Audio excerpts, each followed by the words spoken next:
You are on mute.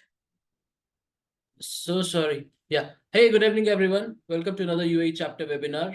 We are excited to have you today with us. So we will be exploring our knowledge on a topic navigating sustainability and ESG standards in the UAE, which will helping us as a project manager. My name is Ankur Arora, and I'm the host for today's sessions along with my colleague uh, Amir Parvez.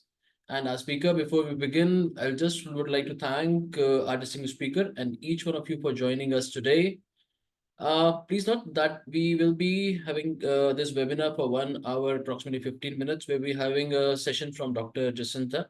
And we'll be taking questions from your side, and you'll be getting 2 p.m. PDUs for the same. So I request you to all please log in with your, not to mention the chat box, please log in with your registered PMA ID so that you can claim the PDUs.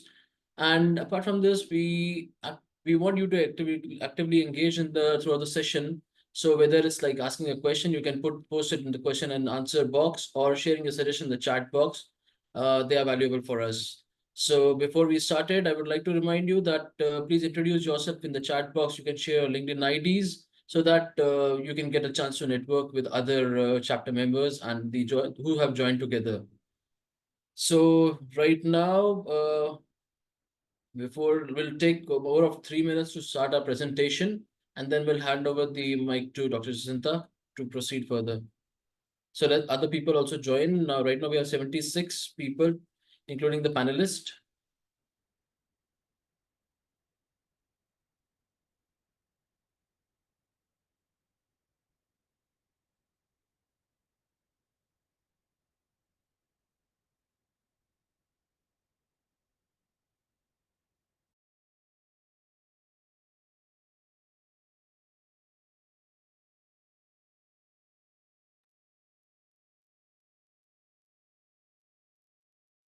You can share your LinkedIn IDs also, everyone, so that you can get the networking you can network with other people. So welcome everyone for joining us. Till now we have 73 attendees who have joined us. More of 2 minutes and we can start the session.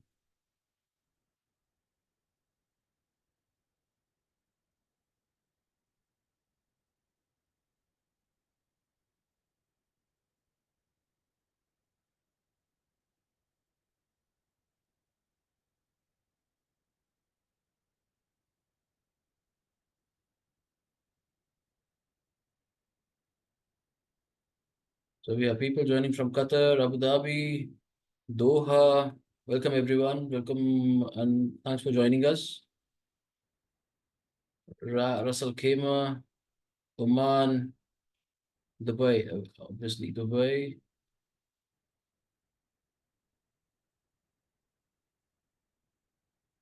And for the PDUs, might be you'll get it in some time.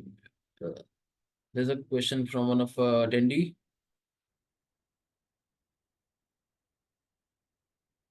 Once you register for the webinar, how do we log in your PMI ID? Once you register for the session, just register with your PMI ID, this PMI ID, login ID.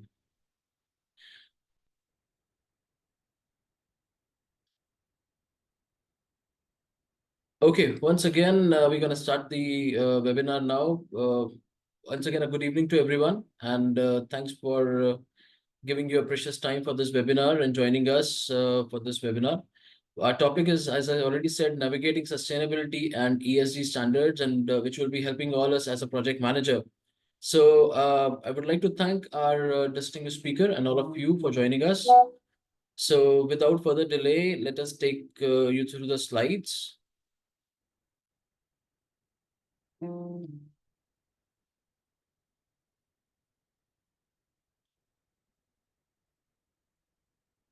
Okay, we know Project Management Institute.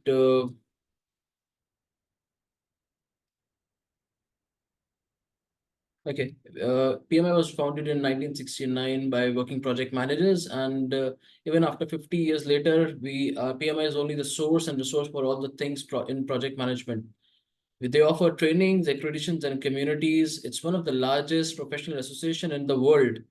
It issues globally recognized standard and credentials, and also sponsors and publishes research, thought, leadership, and knowledge content. Our chapter vision, as we want to empower and influence individuals with the innovative project economy principles to turn ideas into reality. Our chapter mission to disrupt and create value driven opportunities to our chapter members, which we are already doing, and partner to become agile, innovative, productive in the platform for the growth of project economy. So we are having around 400,000 plus chapter members, active chapter members, and we are totally run by our volunteers. And thanks all the volunteers for the same. We are ranked among the top 5 chapters in PMI region, EMI region, and we focus on top leading industry and trends. We are totally dependent on you as a chapter member for making our chapter activities as interactive, as invigorating as possible. We are also serving as aspiring community of project managers, project PMI certified holders, and project and program professionals that are seeking the project management capabilities and offering and believing in the importance of our profession. Our board is led by Mr. Adil Sultan and supported by other directors from different departments. The membership benefit is you get an access to PMBOK guide, you get certification discount up to 30%, you get access to PMI standards, PMI pick, career navigator. You also have a community access, which is projectmanagement.com. We have events which is exclusively for members, so you can attend, which we are hosting every month. We have workshops and these webinars. Plus, we have tools and templates, publications, reports, etc., which you have access for. It's same. So this is so we have 4 pillars, which is networking, learning, knowledge sharing, career growth, and events. These webinars and workshops, which are having every month, is a part of events. So we have another new introduction, which is introducing Member Corner and Member Spotlight. In Corner is a space to contribute, share, and elevate discourse of project management related topics, and have a spotlight where we have our members sharing their professionals shape the landscape of project management in UAE. You can also get in touch with us through LinkedIn, Facebook, Instagram, Twitter. We have these webinars posted on YouTube as well as WhatsApp. And these are the email IDs for any related to membership, volunteering, and general inquiries. You can post, you can send the emails.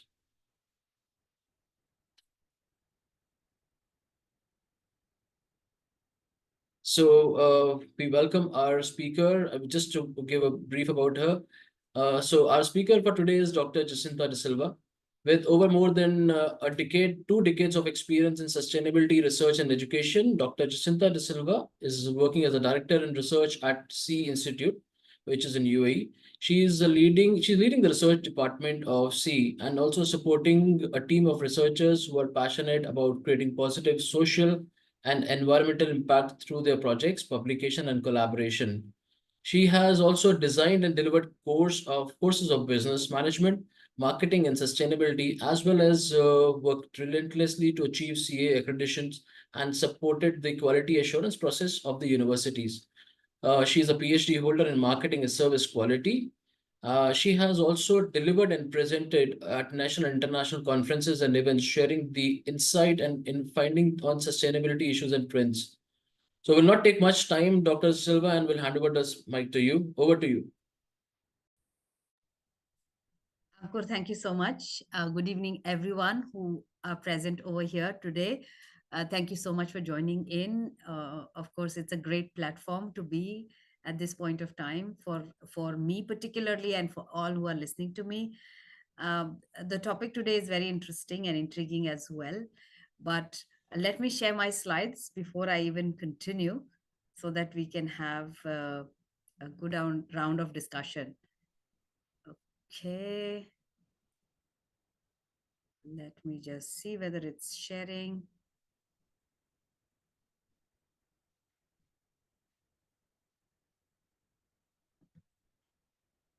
Can you see my slides?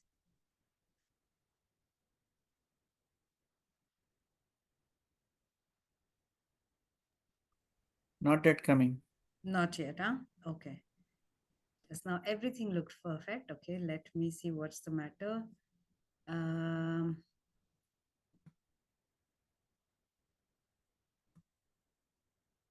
Okay, let me share that again. Yeah, please. And I believe this time it should be fine. Yeah, it's visible now. So you can just, yeah, Excellent. Okay. link. Right. So the topic that we see here today, and I think for some reason my laptop is becoming so slow for some unknown reason. We just tested everything and everything looked fine.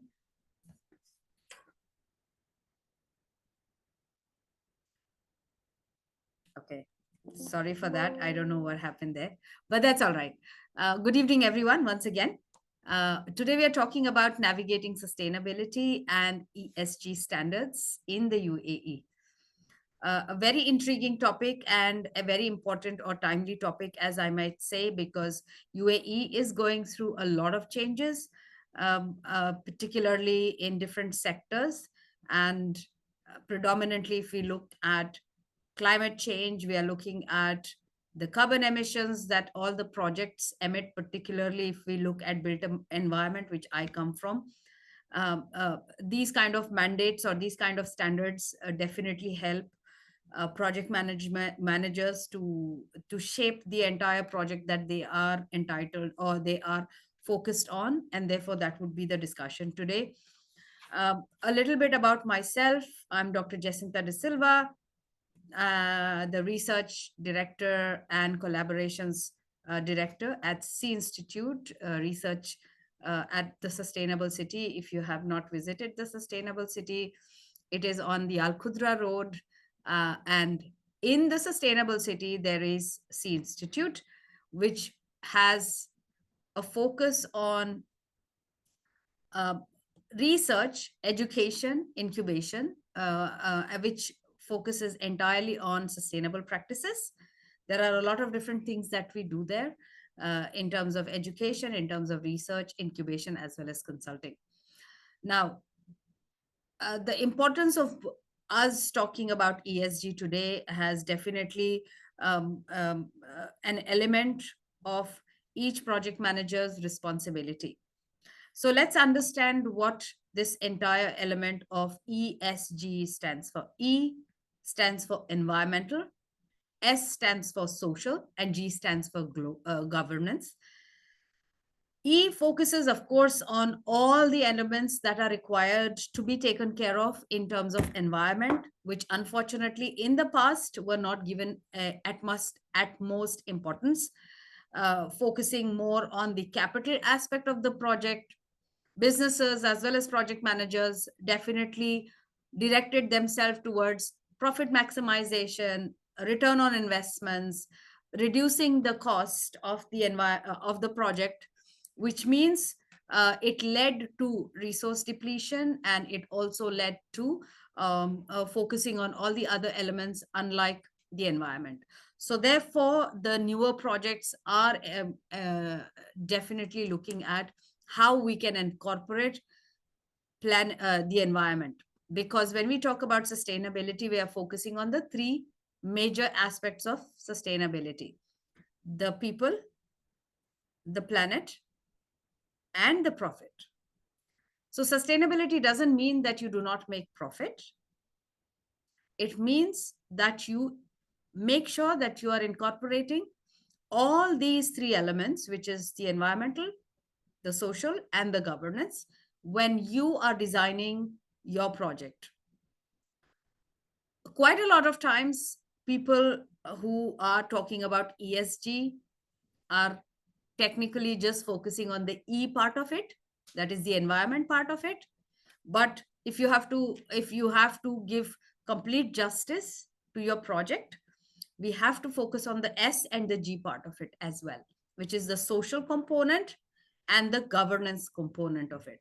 What do I mean by that? It means that you have to, as a project manager, keep in line or keep in mind all the stakeholders who are involved in that project, right from the inception to the delivery, which means your employees, your suppliers, the community, the people at large, the biodiversity, which falls into environmental, but the people who are related to biodiversity fall into social. So there is an intermingling of relationship between the stakeholders who are sometimes part of the environmental structure as well.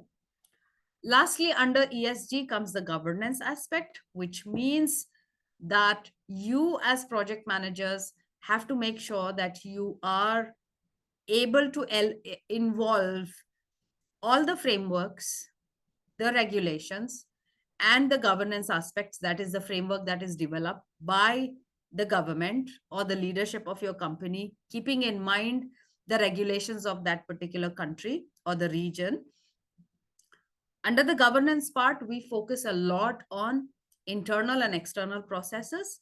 We focus a lot on evaluating whether all the elements in the project are evaluated, that there is transparency, that there is good governance, and that the leadership, or in this case, the project managers, are following the ethical requirements and the standards of completing this specific project that they have at hand.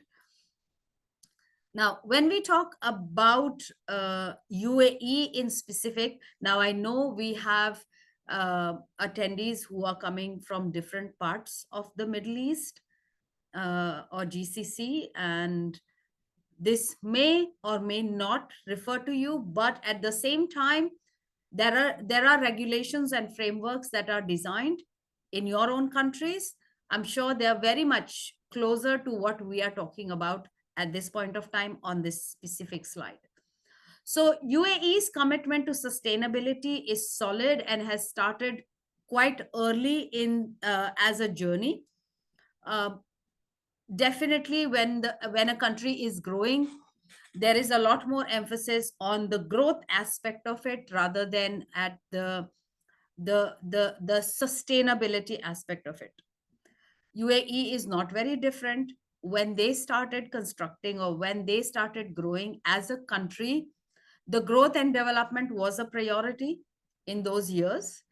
But slowly and gradually, the country realized that with the spree that we are going on, with the growth levels that we are going on, unless we take care of our planet, the planet will not take care of us after a certain period of time.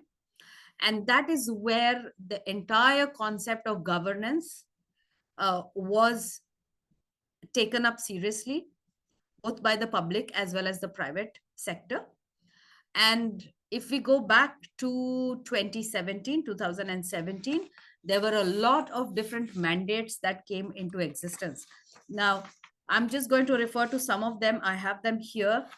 But the Vision 2021, which is wonderful, the first of its kind, which was actually designed in 2017.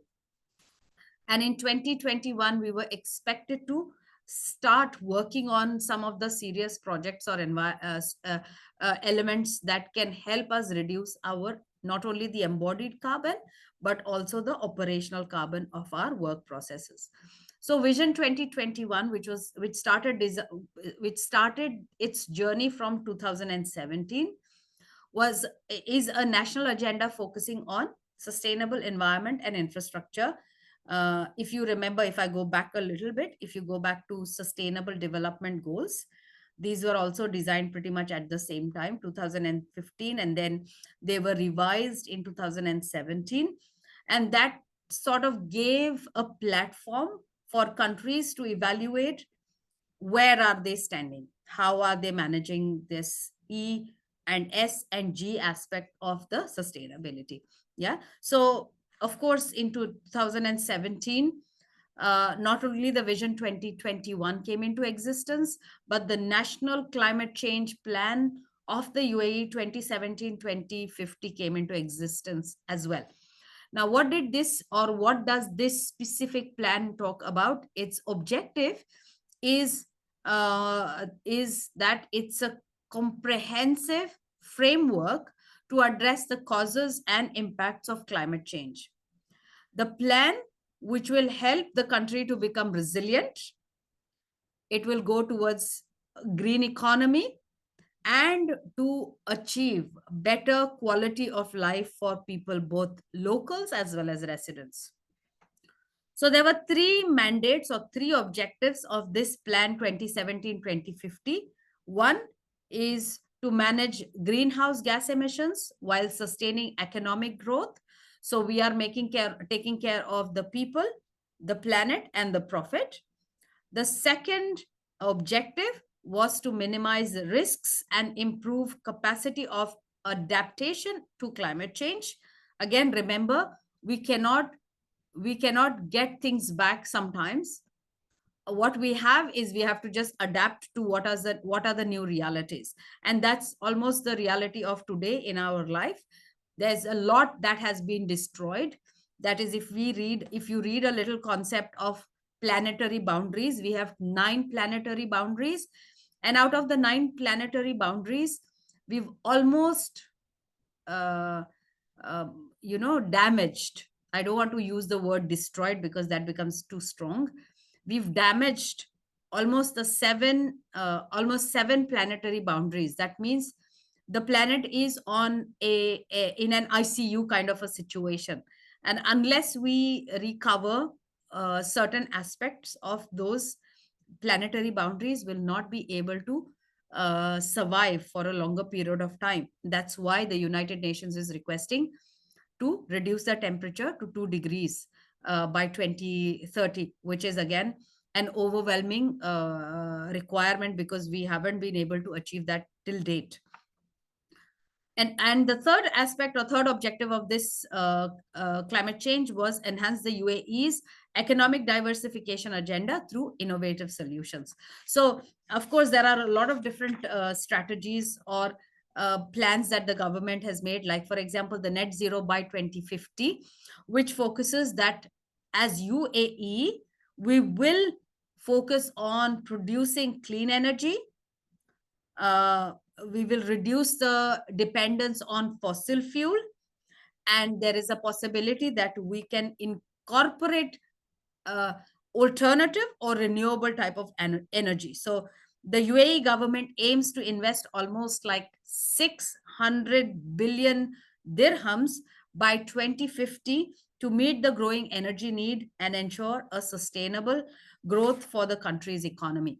Now, that being said, your role as a project manager becomes primary because each one of you are at a very crucial stage of the journey of a project, and there's a lot that is on you.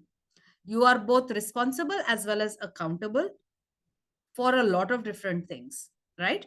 To make that project more sustainable, you will have to make sure that you are maintaining your standards, or you are updating yourself with required standards and the frameworks that the government mandates you to incorporate them in your projects on a regular basis. So moving from what the UAE has planned to looking at what are the standards and frameworks that will help you as a project manager. Okay, now there are several standards. Of course, one of the most popular is ISO, and different managers will agree with me here at this point of time that you have to comply with a lot of different ISO standards depending on the type of project that you are working on. Now, the project, most of the times of projects that I have seen in couple of years for now are the construction projects, where there are a lot of certifications as well as standards that are followed. But moving towards ESG in particular, there are several standards that have helped companies to achieve their ESG in a much better manner compared to what is required for the organization. So the first standard or the framework that we will talk about is GRI, okay, Global Reporting Initiative. Now, this Global Reporting Initiative provides a comprehensive framework for anybody to report sustainability, which means that you are incorporating all the 3 factors: the environment, the social, and the governance aspect. It will offer you clear guidelines to disclose your sustainability performance. That is, let's say, for example, environmental. If I'm looking at the environmental aspect, that means as a project manager, way before the project can start, you can think about proactively doing lots of life cycle assessments for the projects that you are going to work on. Typically look at the materiality assessment. Yeah, what do I mean by materiality assessment? Is any product, any equipment, any raw material, any part that that is going to be installed or used or manufactured or added into that project that you are working on, look at the end of life cycle and whether that's going to add more carbon emission. Now, there could be various elements. Now, there could, for example, we go even beyond just looking at the material by itself, just looking at the end of life cycle. You can look at the scopes and the emission that that particular that product or that raw material is going to contribute to when you are designing your project right at that inception stage. So GRI will help you to evaluate those elements and report those uh, performances. May it be your energy consumption, may it be your water consumption, may it be your wastage, may it be your transportation. It could be several different things that can be incorporated when you are talking about the GRI reporting standard. It's a straightforward standard. It gives you all the requirements that are supposed to be met by a project manager or a project by a total in totality, and that gives you understanding well in advance as to where can you be sustainable as much as possible in conducting your or maintaining your project. The second framework or the standard that I'm talking about here is the SASB, or the Sustainability Accounting Standards Board. SASB, as its a short form, focuses especially on developing industry-specific accounting standards. Okay, so anything to do with money matters, that is your expenses, the cost, looking at the investment aspect, looking at the impact, all of that can be governed through SASB. The standard will help or ensure the company discloses material sustainability information as well as financial performance. Yeah. Why SASB is important? Because when your investors are looking at your project, of course, you would want your investors to invest in your project.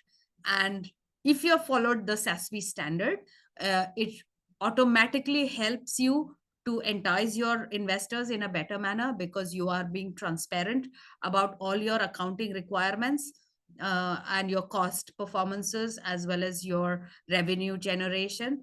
And that helps the investors to evaluate your project in a fair and a just manner. The next one that I'm talking about is TCFD. There are other standards as well, whereas because of the time frame that we have, I'm focusing on these three main important standards and the framework, because that will help you to guide you through your project to maintain your sustainable reporting. Yeah, TCFD, or Task Force on Climate Related Financial Disclosures, is another strong framework that helps your company to disclose any climate related risks or opportunities that your project is going to build or bring in. That means it encourages you as a company, your business, your project, to evaluate or to assess, manage, and report on any climate related risks or climate related challenges that will be faced because of your project. It basically aligns the broader goal of promoting your climate resilience as well as making you more sustainable, helping your project to remain strong in terms of financial aspects, in terms of transparency, in terms of disclosure, and in terms of not just doing the tick box activity, but also making your project more stronger and resilient, for future requirements, particularly following the regulations and the standards that the government is coming up with. Now, like as I said, your role as a project manager becomes crucial because eventually, right from the inception stage to the delivery stage and beyond, of course, your role is quite significant, and you would be held accountable.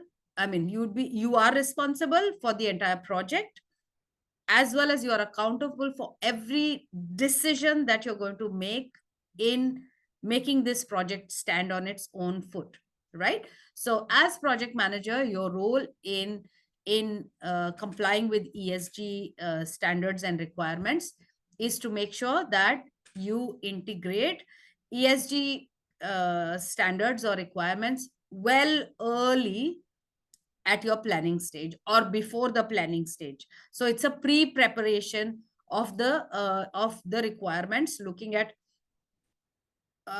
doing materiality assessment, looking at doing life cycle assessment, evaluating how you can reduce your carbon throughout this particular project, and make sure that you implement the ESG standards that help you to make your project or execute your project in the right possible manner.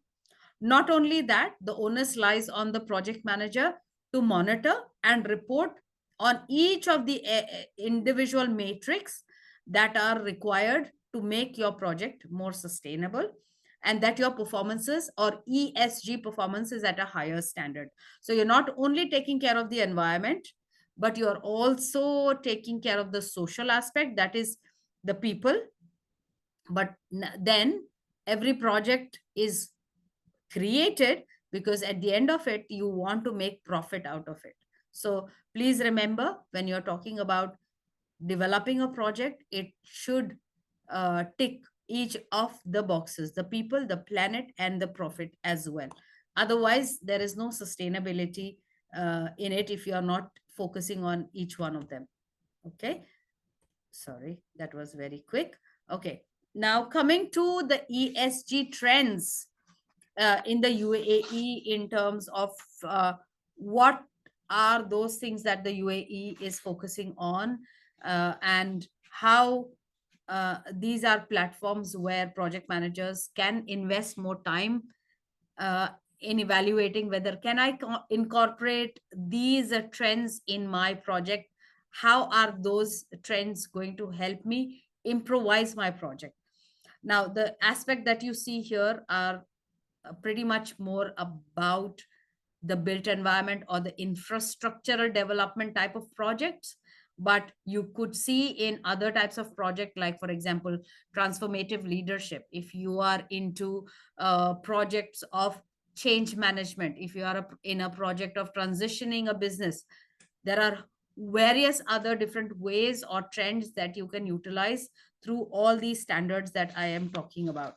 Yeah. So because UAE is at the forefront of sustainability trends, and not only last year we successfully completed COP28, but this year as well, and last year was year of sustainability, which was extended this year as well.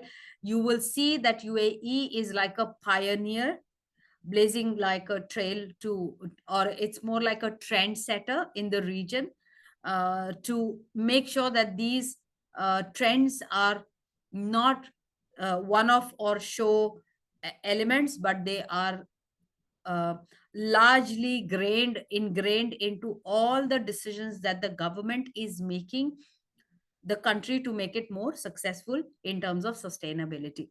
So last year, if you notice or if you've read somewhere, the UAE government had promised the United Nations to achieve or to reduce its emissions by 21%. But before COP28, the government revised its promise, and it said we will not reduce it by 21%.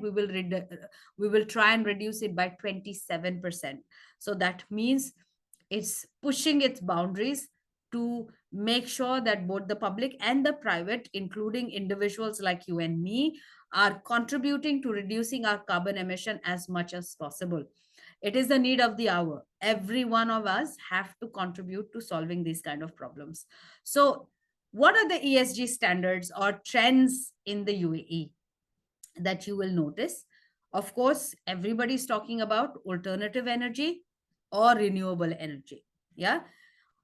Why are we talking about alternative energy or renewable energy? Is because we as UAE are always labeled as focusing on fossil fuel, and we need to shift that element or show that we are able to incorporate other types of energies as well. And therefore, if I go back to the same UAE energy strategy, which was launched in 2017, the government wants, rather it's a mandate, that the strategy aims to increase the contribution of clean energy in the total energy mix from 25% to 50% by 2050, which means it wants to reduce its carbon footprint of power generation in particular by 70%. That means by 2050 we would have saved 700 billion dirhams just by transitioning from fossil fuel to renewable energy. So there is an increase on of appetite on any renewable energies or anything to do with adoption of renewable energy. Now, of course, renewable energy could be anything to do with solar, it could be wind, it could be hydro, it could be probably nuclear as well, right? So there are several different discussions at the government level where they are incorporating, particularly if we look at ADNOC, which is one of the pioneers, and COP28 played a significant role in a lot of different changes in the UAE. Particularly if we look at the His Excellency Sultan Al Jaber said that, of course, even though I come from the fossil fuels background, we are moving away from fossil fuels and moving towards renewable energy. The next ESG trend in the UAE, notably, is waste management, and uh, urgently so, we need to really focus on reducing waste on this planet, because 90% of the waste that is generated are going to the landfills. And unfortunately, what happens is my waste is somebody else's problem. That was good a couple of centuries ago because we didn't need to really worry about it. But now the other countries who have taken up the waste of developed countries are reeling with serious challenges or major problems. And we will have to bring in more of innovative methods to make sure that we reduce, reuse, repurpose, recycle. But even before that, rethink about what your requirements are for your project. And we'll talk about that a little bit in another slide as well. I'm very much conscious about the time that I have. But again, moving on to, like, as I said, waste management. In other words, a lot of projects are now moving towards circular economy or circularity of the project, which means to reduce, reuse, recycle, repurpose, rethink is the agenda of most of the projects in the UAE, to see how they can reduce or minimize their waste going to the landfill by engaging with their stakeholders, by reducing their impact on the planet, by making sure that the decisions that they're making while designing their projects help utilize resources or materials of such kind which does not end up into waste, that is into landfills. uh, Green buildings, another interesting concept, though yes, we are far away from that specific dream. It will take some time because quite a lot of construction has happened in a very traditional format, which means that we would have to spend more time, energy, and effort into retrofitting those buildings into making them green buildings, creating more energy efficient solutions, and helping construction industry, built environment industry, or any industry that contributes to heavy emissions, to reduce the emissions through alternative solutions, right? Other than that, other ESG trends which you don't see on my slide are sustainable tourism or green finance. These are some of the hot topics or trends that you will notice in the UAE, where UAE or people who are visiting the UAE are noticing that they not only want to visit UAE for its reasons, but they also want to make sure that they do not add on to the negative impact when they enter into this country. So there's a lot more emphasis on sustainable tourism now compared to in the past. So if you're coming in from a from a tourism background, or if you're maintaining projects in the tourism background, I'm sure there's a lot that has been done by DCT, DET, all these big bodies, uh, airlines, hotels, hospitality, tourism attractions, events. All of them are trying their best to reduce the carbon emissions. Of course, it's not that easy, but there are smaller changes that have been uh, done. Sorry for that. Just quickly, three transformative ESG case studies that you will notice. Maybe they've done, I mean, because they've done commendable jobs. Uh, One is, of course, the sustainable city, which I am a kind of part of, because a C Institute is part of the sustainable city, one of the pioneer projects which revolutionized the entire carbon urban living by reducing carbon emissions and reducing it through energy, by dropping energy requirements to 50% by utilizing solar panels or solar energy, active and passive design, reducing their waste, diverting rather than diverting it to landfill. We focused on recycling and composting. So not only does that happen, but our sister company, which is Tadweer, reduces our our wastage by 90%, going towards the landfill by various different means, so on and so forth. That the people, so here it's all about the mindset change. The people who live in sustainable city did not come in because it is sustainable city, but now because there were a lot of enablers in the city, they have, their behavior has changed towards sustainability, and they're now incorporating a lot of sustainable changes in their lifestyle. ADNOC is another excellent example, which brought in the green revolution. It embraced clean production, not because it participated heavily during COP28, but way before that, ADNOC started evaluating how can they move away from fossil fuels and invest more in renewable energies. So by integrating technologies, by change management, by improving their decision making on moving from fossil fuels to renewable energies, they have decreased their greenhouse gas emissions by 25%. Yeah, so now, as I say, they've invested significantly in renewable energy, and you can definitely read their ESG reports online. They are readily available for you to read on how they are reducing their impact. So they are not only focusing on the environmental aspect, the social aspect, and the governance aspect as well. Uh, they have installed as amazing technologies like carbon capture, which helps them to reduce their negative impact. Other several examples are there. Of course, Masdar City is another as exemplary example that I should mention as well.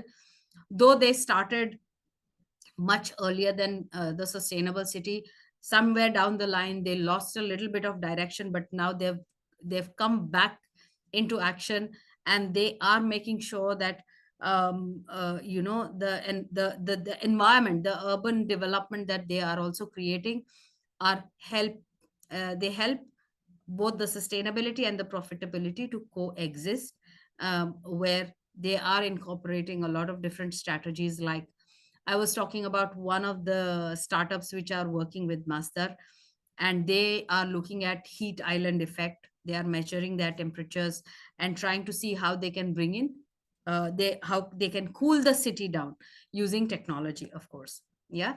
So yes, of course, there are plenty of opportunities, but everything does have the second side of other side of the coin, which is the challenges of implementing ESG standards.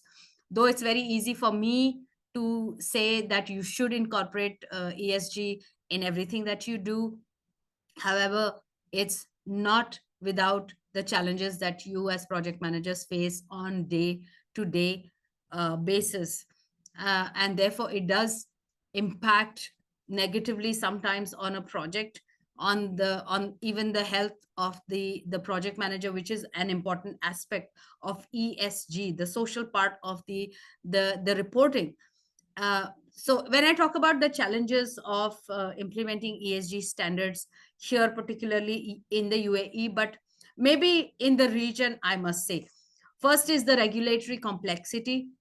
Of course, regulations have started changing, but there still lies complexity. There's a lot more to be done in terms of regulations, in terms of compliance, in terms of implementation strategies, in terms of what is required from a project manager, from all the stakeholders. So that boils down onto the research, onto the project manager, on managing expectations. Yeah. And in all fairness, I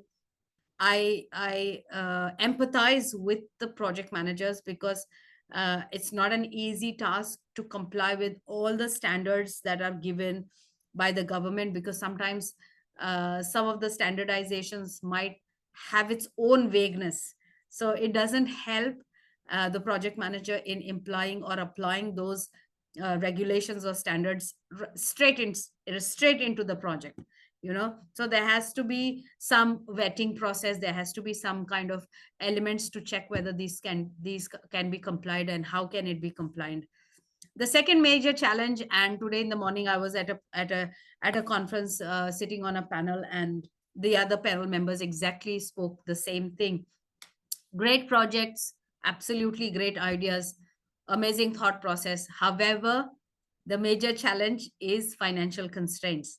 Yeah. So balancing the ESG standards or initiatives, and the compliance factors of whatever we talked about just now, against the budgetary limitations, again tears the project manager apart, because it's not very easy to again balance the expectations of the stakeholders.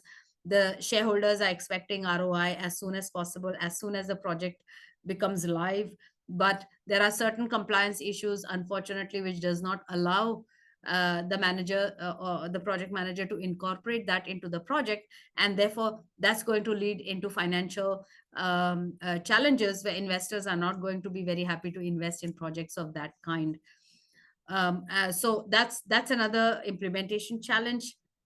Data is another major challenge in this era that we are into, particularly after COVID is hit. We are all reeling with a lot of data that is available on the planet. And yes, there's a lot of data, but again, what is the data that is effective and efficient? What is the data that the project manager will use to solve his or her problem?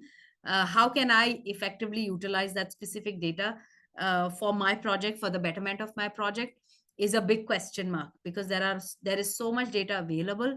So as a project manager, you would have to be cautious about utilizing the right or genuine and ethical amount of information that is provided to you, in order to make that project more successful and noteworthy.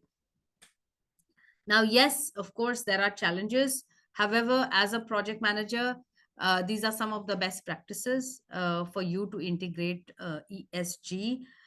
Though it's a difficult journey, but It's a fruitful journey, believe me, and at the end of it, there is a much more possibility for long term gains, higher returns on that investment, on that particular project that that specific investor is investing. And therefore, at the start of the project, there would be a lot of hurdles, particularly all the complications, regulations, financial stoppages, or problems that you might face when you're utilizing ESG into your project.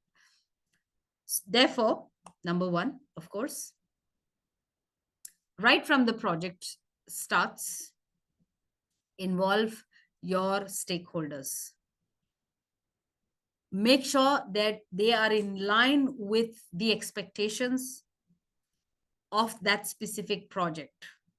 There are going to be a lot of heartaches, of course, because the more the stakeholders, more challenges as a project manager you're going to face, agreeing or making every stakeholder agree to the requirements to make that project more sustainable in terms of environment, social, and governance.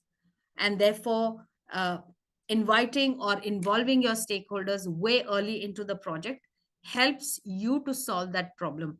Now, like for example, just let me give you one a tiny bit of an example into the project that we are into already. So we are constructing a huge sustainable district at in Yiti, Oman, and because it's a coastal region, blue economy, or we had to be very cautious about the community that was already living there, the fishing community, and we had to also make sure that we do not damage the biodiversity of that specific place that is being getting constructed.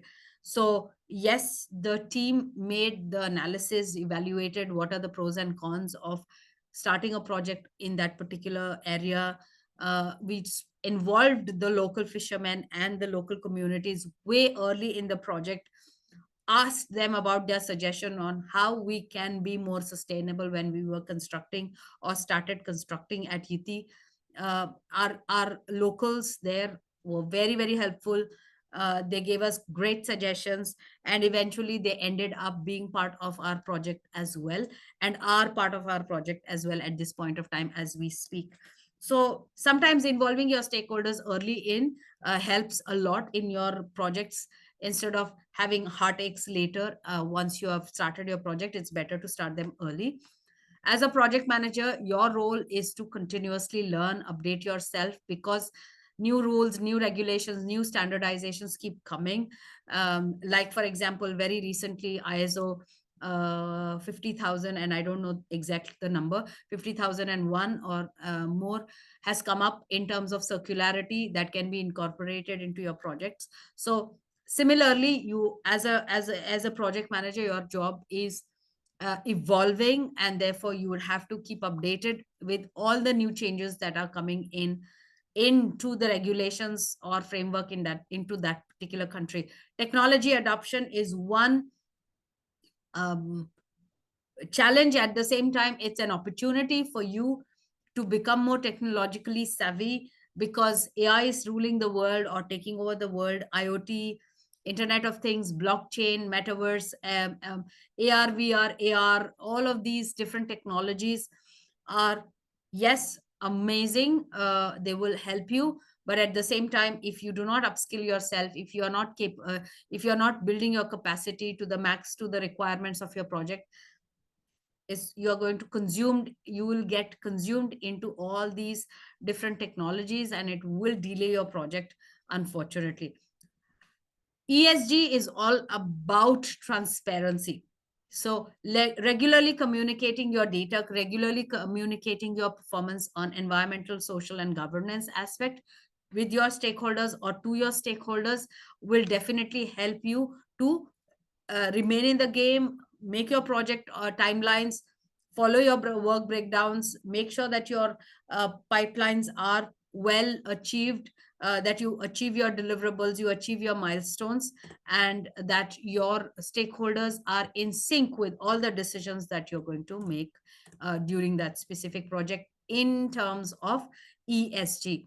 So as when I said stakeholder engagement in ESG, you make sure identify who are your stakeholders, engage them well early in the project, collaborate with them, ask them questions, ask them support. It could be your suppliers, it could be your consumers, it could be somebody in the middle who has more knowledge about those things which can solve your problem way early into that project. And of course, like we always talk about the PDCA cycle, the plan, the do, the check, the act. Make sure that you monitor your project on a timely basis, that your stakeholders are satisfied, that you are engaging them well, and that you are giving them the right kind of information that can help them to achieve what is required in that specific project. Yeah. Coming to the regulatory part, or the regulatory landscape in the UAE, there are several regulatory aspects that you notice over here on my screen. The Ministry of Climate Change and Environment, MOCA, is one of the regulatory bodies, and they focus on everything to do with environmental protection. So if you're working on a coastal project, if you're working on a food security project, or if you're working on any other related project which involves climate change, and I think any and every project this day today involves something to do with environmental protection. And therefore the federal law of number 24 of 1999 binds each project by the environmental protection. That means you have to be very cautious about biodiversity, about impact assessment, making sure that you when you are if you are into a construction project, or if your project into any infrastructural engineering or built environment, then you make sure that you are doing your environmental impact assessment very well, disclosing all the factors, making sure that you do not negatively impact on any of those aspects which are related to the environmental protection. The second key regulation that I want to talk about is the Securities and Commodities Authority, which focuses on all the regulations, guidelines, frameworks, standardizations in terms of money, in terms of investment, which also gives you a guideline on how can you disclose your ESG reporting. It gives you all the standards, all the requirements that you need to be transparent about. The Dubai Financial Security is sorry, the Dubai Financial Services Authority, which also again gives you a lot of guidance on sustainable finance. It could be green bonds, it could be following Sharia law, it could be following impact investments, it could be anything. So Sustainable Finance Guidelines 2022 helps you on evaluating whether you could incorporate green finance when you are investing in your project, sorry, when you are putting investment into your project. What will happen is the more green, or the more green finance that you involve in your project, is going to attract more impact investors, or more investors who would love to see more sustainability aspects being incorporated into that specific project. These days investors are really looking forward to any such kind of elements that can enhance the sustainability matrix into your projects. uh, then talking about the measurements and reporting of ESG performance, make sure that you are tracking your carbon emissions, water usage, waste management, any transportation waste or transportation component that is involved in your project. Also make sure that you evaluate for effectiveness and efficiency, and that you can reduce the burden by evaluating whether that kind of transportation is required for this kind of a project. Um, Typically evaluating any environmental aspect that is involved in your project. The social matrix, your people, it could be your employees, it could be management, it could be the community, it could be your shareholders, it could be the larger part of the community, the media, and everybody else. How are you engaging with them? Are you involving or utilizing all the human right compliances, following all the requirements under that particular component, and reporting as well? Governance matrix, looking at board diversity. I'm sure you must have all noticed just recently, couple of weeks ago, government declared that by 2025 every board should consist at least one woman on that board of directors, making sure that there is diversity on the board. Make sure that you're compensating your executives, and that you are following any anti corruption practices that are required for you to follow. Be ethical at the end of the day. Other frameworks, I'm sure, as I told you, utilize all the standardizations, including ISO, GRI, SASB, TCFD guidelines, or any other international standardizations that help you to remain into the framework of ESG, will help you and reduce those kind of challenges into materializing your project and getting good investors to get the project, get investors on board for the project that you're working on. Like as I mentioned, technology is playing a huge role, and definitely it can be an opportunity if you're utilizing technology in the right possible manner. And therefore, while creating your ESG reporting, or while evaluating your ESG performance, you can definitely make use of all the technology possible, of course, if you have the budget, to utilize as much data as possible. Like, for example, IoT sensors, or AI and machine learning, blockchain, cloud computing, or any other methodology or any other technology that will help you to reduce your carbon emissions as much as possible, right? um, Other than that, okay, lots of animation, but like as I said, engage, learn, train others. So not only that you learn about the new framework, new standards, and new changes, you also engage all your team members, project leaders, project team members, into educating them, understanding, or making them understand. Because sometimes what happens is, that's a one big challenge, communicating it to the bottom line, that is the people who are actually going to do the work. Sometimes it's very hard for you to explain to them about following a certain regulation or a framework. So therefore, as a project manager, you are the team leader of that project.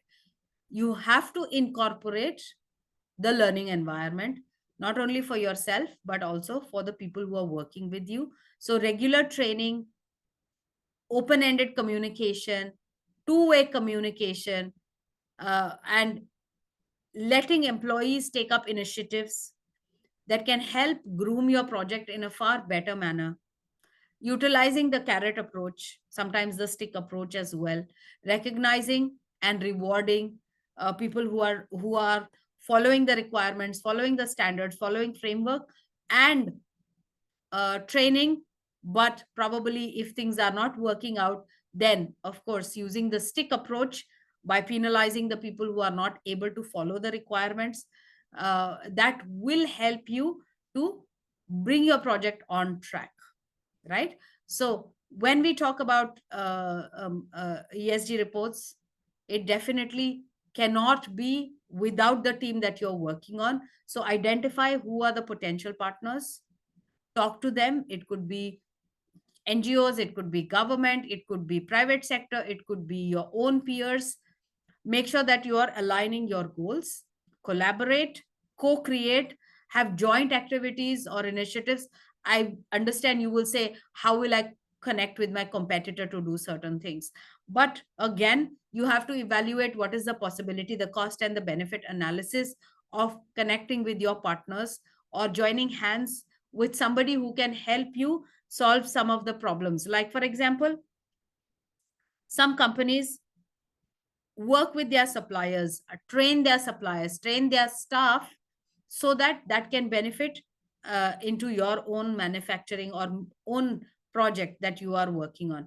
And finally, of course, measure and communicate that impact, create a lot of success stories, talk about those success stories so that others you can become the trendsetter, and others can definitely learn from your benefits that you have incorporated these elements in your project. Yeah. So where does the future move? This is almost like we are coming to the end of our discussion.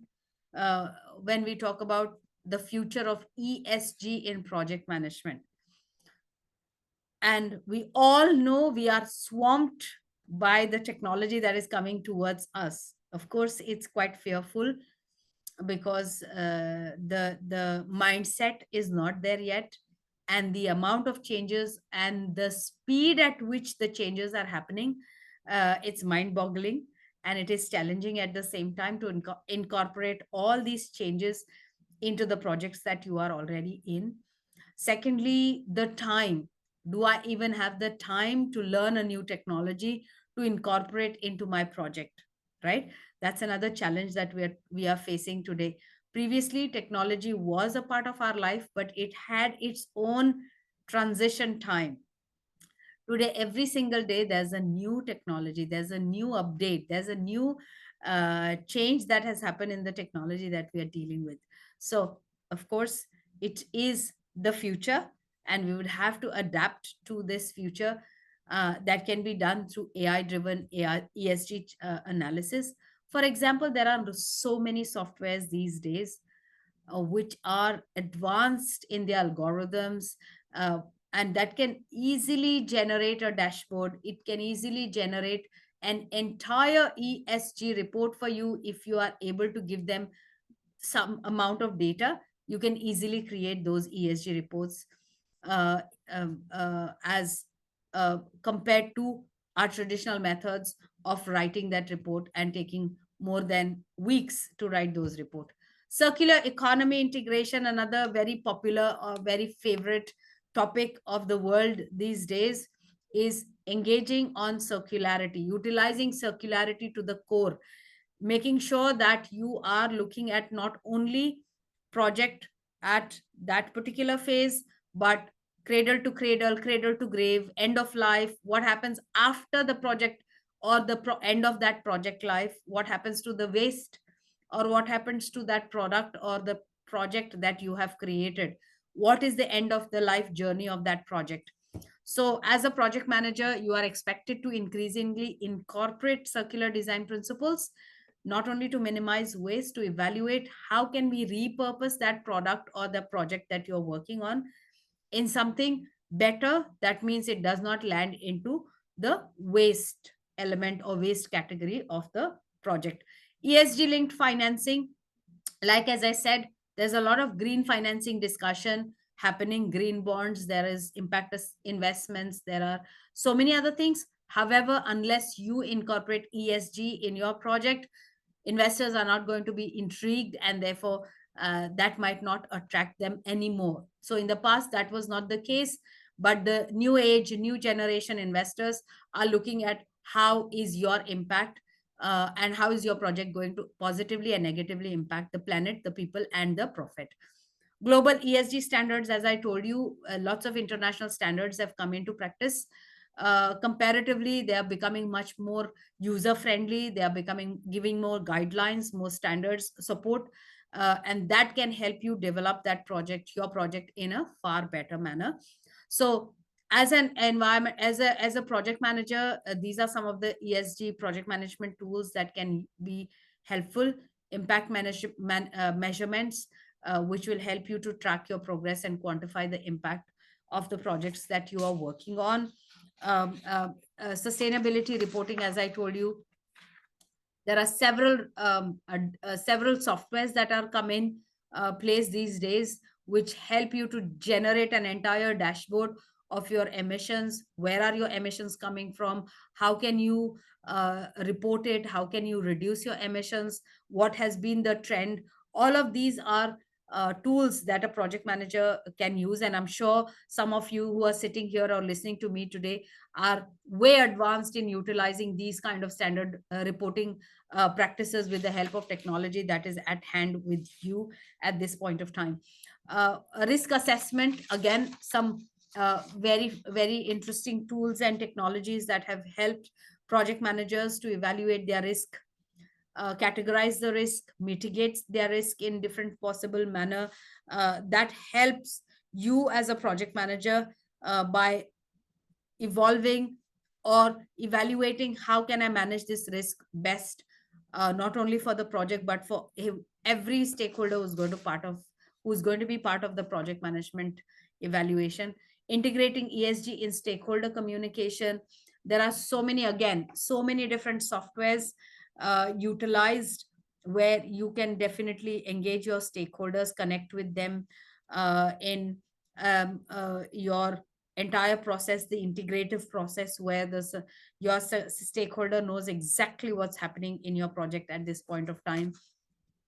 And uh, different technologies, I do not want to name a specific technology because again, we all come from different backgrounds and different projects, and each of the project manager might utilize those tools or softwares in different ways. Right. Pretty much what I wanted to talk about, we've covered. Uh, Eventually, as I told you, uh, there are plenty of support compared to in the past. There is plenty of support for you to make your projects more sustainable. There are several guidelines, frameworks, and standards that will help you to develop your project in a far compliant manner towards E, S, and G. Make sure that you are utilizing these frameworks way early in your project, and make use of experts, communities that can help you in developing those kind of reports. Particularly, there is a lot of online community these days.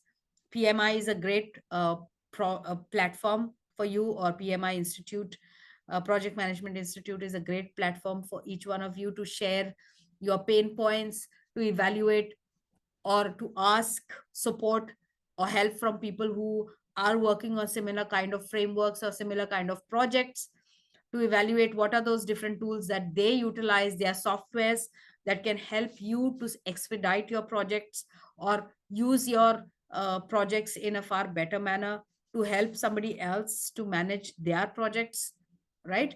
So yes, there can be many such kind of things. So as a project manager, integrate ESG, utilize the principles, measure your progress, and then there is the Kaizen method of continuous improvement.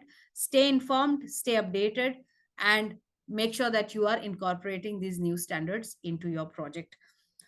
To conclude, of course, when we talk about ESG, we spoke about E, that is the environment, S, which is the social, and G, which is the governance. As a project manager today, you have to focus on the people, planet, and profit. At the same time, unlike past, we focused more on the ROIs and the return. Today, the stakeholders are focusing on how are you incorporating sustainability into your project management. So integrate ESG into your project management. It's not just a trend, and it's just not a fade or a facade or a faded journey. It's going to be there. It's going to stay, and therefore you have to solidify your foundation, so that your project stands on a very strong ground in front of your investors. Try and make sure that you mitigate your risks way early in your project by involving your stakeholders, by involving technology, by evaluating or reporting on regular basis so that there is transparency and there is disclosure at all times. This will definitely help you improve your reputation, not only of the project but also it will help you to connect with the right type of investors, and the investors would be more inclined to be part of this project because you are ticking all the required boxes of achieving sustainability. And at the end, find creative solutions to incorporate sustainability through environmental and social aspects, and keep improving yourself. With that, thank you very much for to invite me to a session. Thank you everyone who was part of the discussion today. I hope I made justice and gave you valuable information through this particular webinar. And I'd be very happy to connect with you in the future as well. Thank you. Thank you, Jacinta. Thank you for sharing your knowledge on sustainability and ESG. And I hope we all will try to implement in our life now, I mean, in our projects, the sustainability through the knowledge shared by you. So we have to go through a quick questions. Actually, we don't have time because the session has already exceeded 15 minutes. So Right. okay, so is there any authority who make these frameworks? There's one question. Is there any authority who make these frameworks? Yes, absolutely. Like as I said, the MOCA, Ministry of Climate Change and Environment, they are one of the pillars who design these kind of strategies or frameworks. But most of the frameworks that we talk about typically come from an international bodies, and then they get incorporated into our systems here in the UAE. So we do not uh, create new standards or strategies, unlike let's say, for example, if all those who are from the built environment might have heard about green building requirements, which was designed by Estidama, which is a government body in Abu Dhabi. So we have two questions. I think it's similar. Is there any particular qualification for preparing this ESG reports? Because we have two people who have the same question. Uh-huh. So Yes, is it- absolutely. So one is a framework. You have to learn policy or corporate governance. So if you are a student or if you are a person who wants to get into this kind of career, then there is a possibility. A university like Mohammed bin Rashid School of Government is one such institution where you can enroll yourself to gain a degree in policy making, governance. These are some of the places, particularly MBRSG creates all these kind of support system where you could be a policymaker going forward. Uh, I'm so sorry. We have short of time. So I'm so sorry. We have a lot of questions. We can't ask a lot of all the questions all together. So everyone who have asked the question, we understand. We'll try to reply these questions through email. We'll take the answers from Dr. De Silva and we try to share the reply because we have to end this session. And we didn't stop you because the topic was very interesting. So we Thank thought you. to have the knowledge and then to ask the questions from you. So we'll take Yeah. one more question and we'll end the session. So there's one question like you mentioned about IoT. Yeah. Right. So the question is from Hasib. He's asking for IoT adoption for you said about IoT adoption for tracking environmental factors. Again, how do we balance this with the budgetary constraints? I understand. Yes, that's a major challenge in a lot of different projects. So that's the reason why a lot of project managers are shying away from utilizing a lot of technology to be incorporated in the project. In the short term, that is definitely going to be a challenge. If you are focusing on a short term gain, it's not going to help you. But going forward, it definitely exhibits long term development. So as a project manager, you would have to showcase to your investors or whoever is supporting you financially onto how this IoT device or how is this technology that you're going to incorporate in your project is going to make a significant difference. Probably that's the only way out in this format. And then again, the second way of convincing people is that uh, going forward we would have to utilize these technologies to enhance our project. So that's some of the things that you could try and do.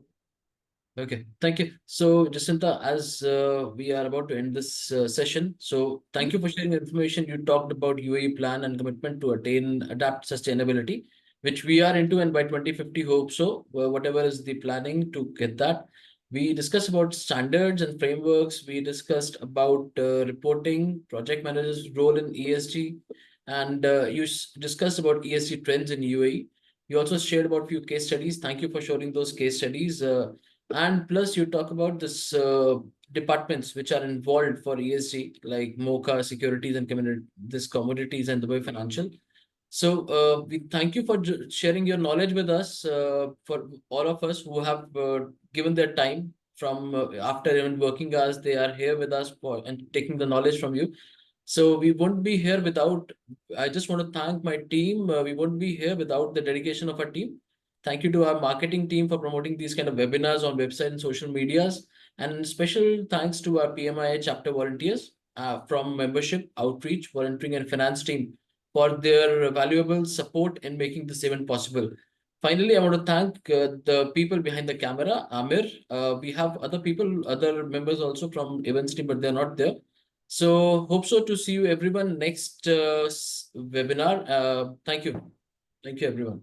Thank you so much. Thank you. It was Thank you. interesting for me to present as well. So thank you for giving me that opportunity. Thank you for giving your time. Thank you, everyone. Bye bye.